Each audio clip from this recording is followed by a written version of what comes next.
President. Senator from New Hampshire. Thank you, Mr. President. I come to the floor today to talk about an amendment that I have to the defense authorization. And Americans who volunteer to defend our country deserve our utmost support and great credit for their uniquely honorable, difficult, and important service. We are a safe and free nation because of their bravery and sacrifice. However, as we honor our troops and our veterans, we have to remember that they don't serve alone. Military families serve too. They make serious career and personal sacrifices on behalf of their loved ones so that their loved one can serve our country. Anyone who has served in the military or been married to a service member or even attended a military retirement ceremony, I actually come from a military family, understands that a successful military career depends on the support and sacrifice of those that you love and those who are in your family. And a career in the military frequently involves for your spouse frequent moves and long separations, which present unique challenges for military families. The service and sacrifice of military families not only deserves recognition and respect, but military families also are a critical component of our military readiness. It's difficult for a mother, a father, a husband, or a wife serving in the military to focus on defending our nation if they're worried about the well-being of their family at home. Perhaps that is why in March of this year, the Commandant of the Marine Corps, General Joseph Dunford, who has now been nominated to serve as the Chairman of the Joint Chiefs of Staff, testified that a key element in our overall readiness is family readiness. The family members of our Marines are very much a part of the Marine Corps family. Their sacrifices and support are not taken for granted. However, it's come to our attention that the current laws and regulations fail to fully reflect the sacrifices of our military families or the importance of this issue to military readiness. And I want to talk about a specific problem, and that is when a member of our military actually gets into criminal trouble, and yet their spouse and children have to suffer as a result of it. Current law forces military juries to sometimes confront the undesirable dilemma of either supporting justice or supporting the military family, but not both. In these rare and tragic cases, a jury must choose either to impose a just sentence on a military member of our military, which of course these cases are rare, but whom commits a crime.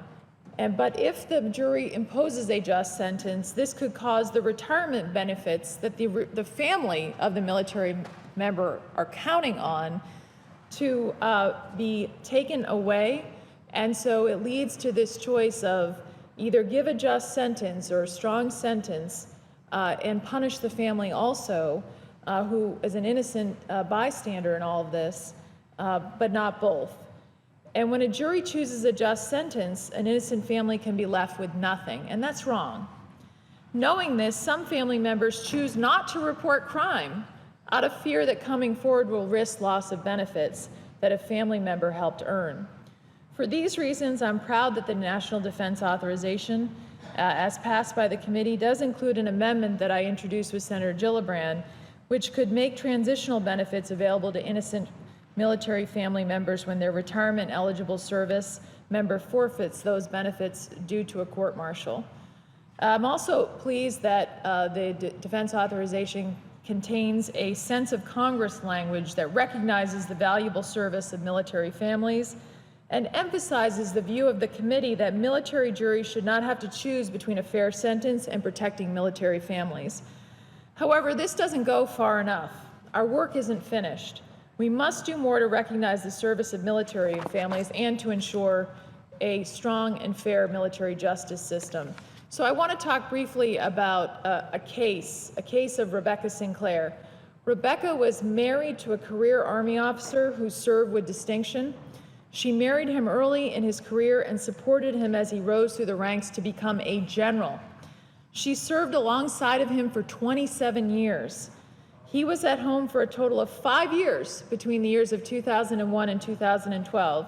She had been a single mother during those 5 combat deployments that he served our country with. She moved 17 times in 27 years.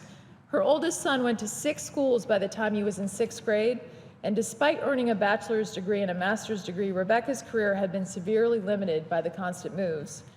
She thought this sacrifice was worthy because she was doing it on behalf of her nation and her family.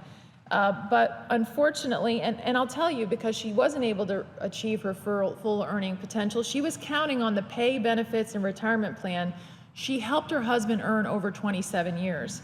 But then in 2012, she watched helplessly as all of this sacrifice, all of this effort, all of this work hung in the balance. Unlike the vast majority of service members who served their whole career with honor, her husband was charged with 25 counts of misconduct, including forcible sodomy, sexual assault, indecent conduct, making fraudulent claims against the government, and his obstruction of justice. Rebecca was totally innocent of this conduct. Her sons, who were 10 and 12 years old, were totally innocent. Yet her husband's actions threatened to leave her with no benefits and no security after 27 years of sacrifice. And if he were to be dismissed from the Army, Rebecca and her sons would be left with nothing. During his sentencing hearing, Rebecca's husband begged the court to allow him to retire at a reduced mark so that his family could collect the benefits, which in his words, they have earned serving alongside of me all these years.